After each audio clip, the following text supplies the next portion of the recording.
संजय राउत का बयान है, उन्होंने बोला कि जिस जगह पर जो इतना विवादित जगह था जहाँ पे राम मंदिर बनना था उसे 3 किलोमीटर दूर बनाया गया, तो फिर हिंदू मुस्लिम के बीच में क्या लड़ाई लगाई जा रही है? तो ये तो हुआ है ये सब। अभी इस बात की खैर मैं सत्यता नहीं कह सकता। अब संजय राउत हैं, बहुत बड़े सांसद भी रह चुके हैं, शिवसेना के बड़े नेता भी रहे हैं। अगर वो ये बयान दे रहे हैं तो जाहिर बात है कहीं ना कहीं तो कुछ झोलझाल है ना। और ये सिर्फ संजय राउत का बयान नहीं आ रहा, और भी बहुत सारे लोगों का बयान आ रहा है। लेकिन मैं इसको कोट इसलिए नहीं कर सकता क्योंकि मैंने जाके कोई सिचुएशन ऑन द स्पॉट नहीं देखी। लेकिन अब बहुत सारे लोगों ने इस बात को बताया कि जहाँ वास्तव में मस्जिद का जो ढांचा था वो तोड़ा गया था, मंदिर फराज वाला जो बन रहा है उस जगह पे नहीं मिल रहा, उससे दूर बन रहा है। मैप भी निकाला गया, जिसमें भी निकाला गया, जिस तरह से भी निकाला गया। लेकिन मैं बार बार इस बात को कहूंगा कि मैं इस बात को अभी नहीं कह सकता क्योंकि मैंने ऑन द स्पॉट कोई वेरिफिकेशन नहीं करा है। लेकिन बाकी सारे बहुत सारे नेताओं का बयान आ रहा है कि मंदिर वहां से करीब 2.5 या 3 किलोमीटर दूर बनाया जा रहा है। अब जिसने जाके देखा है वो तो बोल सकता है, मैंने नहीं देखा तो मैं इस बारे में नहीं बोलूंगा। तो क्या था कि राम मंदिर वहीं बनाएंगे, और बताया जा रहा है संजय राउत का बयान आया है कि उससे 3 किलोमीटर दूर बनाया गया है राम मंदिर। राम मंदिर वहीं बने हैं जहां राम का जन्म हुआ था, वहीं बने हैं। और ये जितने पार्टियां सब बौखला रहे हैं ना, उनके जमीन खिसक गया है। वो देख लिया कि हमें कुछ नहीं हाथ लगने वाला है, इसलिए अनलीगल इधर उधर के बयान दे रहे हैं। इससे कुछ नहीं होने वाला है। अभी देखे ना आपने, एक के हाथ में एक झंडा था, कन कन में बसे हैं राम, और कन घर घर में उस दिन दिवाली मनाया जाएगा 22 तारीख को। इस बात की बौखलाहट है। बस पूरी कर देता हूँ। इन्होंने बोला कण कण में व्यापे है राम। अरे तो भाई जब कण कण में राम व्यापे हैं तो फिर दंगा फसाद क्यों करा? फिर तो कहीं भी मंदिर बनाने थे वहीं राम मौजूद थे, बात ही खत्म हो गई।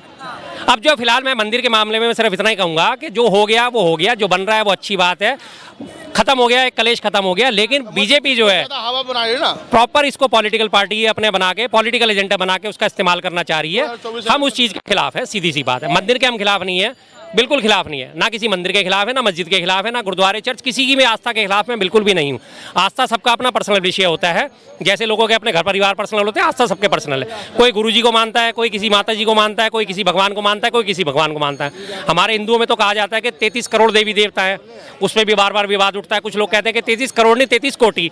कोटि के 2 मतलब होते हैं, कोटि का मतलब करोड़ भी होता है और कोटि का मतलब प्रकार भी होता है कि कितने प्रकार के देवता है।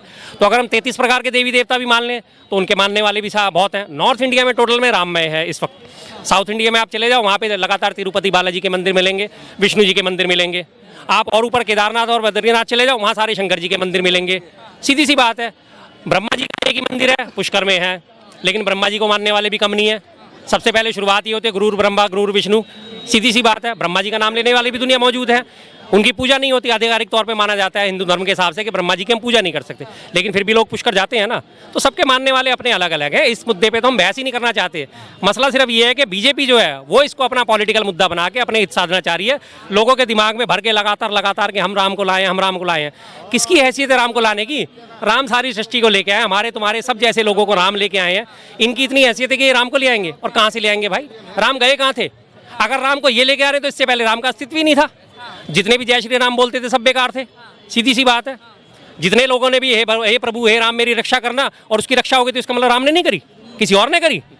अगर ये कह रहे हैं कि हम राम को लेके आ रहे हैं, 500 साल बाद लेके आ रहे हैं, अरे वो तो हजारों लाखों साल से मौजूद हैं। ये इनकी हैसियत कहाँ है? भाजपा ने खुद भी फोटो डाला था जिसमें राम जी बच्चे से उनको हाथ दिया था और वो मोदी जी को इतना बड़ा बना दिया था। तो इसको कहते हैं नीचता की और चाटुकारिता की पराकाष्ठा, जिसके वजह से ऐसे थोड़े से जैसे दिमाग के लोग हैं ये घूमे पड़े कि नहीं बीजेपी ने ही करा है जो कुछ करा है। भैया बीजेपी कोई नहीं होती, हुई है वही जो राम रची रखा, राम ने जो रच दिया वही होगा। और बीजेपी का हाल बहुत जल्दी बेहाल होने वाला है, क्योंकि उसने अपने आप को श्री राम से भी ऊपर मान लिया है। उन्होंने अपने नेता को श्री राम से भी ऊपर का दर्जा दे दिया, और श्री राम से ऊपर तो कोई रह ही नहीं सका। रावण ने पूरी अपनी जान लगा ली, पूरी अपनी लंका जला ली, सारा अपना खानदान मरवा लिया, जीत सका था क्या राम से? सीधी सी बात है। तो बीजेपी की क्या हैसियत है? आज नहीं तो कल इनके भी कर्मकाज सब सामने आ जाएंगे। जितने ये कहते हैं कि हिंदू धर्म के मानने वाले सब जानते हैं, पूष मास है, पोष चल रहा है, पोष में कोई भी धार्मिक कार्य होता ही नहीं, और ये करने में लगे हुए हैं। तो गलत काम करेंगे तो गलत करेंगे। एक बहुत बड़ा पुराना उदाहरण देता हूँ। जब हमारे यदुवंशी जितने भी थे, यादवों की सेना, किसी को याद है या नहीं है, सब अपने आप को जब कृष्ण जी जीत के और द्वारका चले गए थे, उसके बाद क्या हुआ कि सारे यादवों में अहंकार आ गया। अरे हमारे भरोसे तो कोई है ही नहीं, हमारे बराबर तो कोई है ही नहीं, जो कुछ है हम ही हमें मस्त हो गए सारे के सारे कृष्ण जी के उसमें नेतृत्व में कि जो करा हमने करा। अब हमारी पूरी पृथ्वी पे हमसे कोई टक्कर लेने वाला नहीं है। तो उसके बाद उनकी हैसियत क्या हुई? सारे के सारे ना नशा करके और समुद्र किनारे चले गए, नदियों किनारे चले, वहाँ उगरी थी कुशा। आपस में उन्होंने कुशा उखाड़ उखाड़ के इतने वो मदमस्त हो गए कि आपस में लड़ना जरूर कर दिया। सारा का सारा यदुवंश वहाँ पे खत्म हो गया था और उसके बाद कृष्ण जी वहाँ पे छोड़ के तब वो वन में गए थे, जहाँ उनका भील ने तीर मार के उनका वो देह त्यागी थी उन्होंने।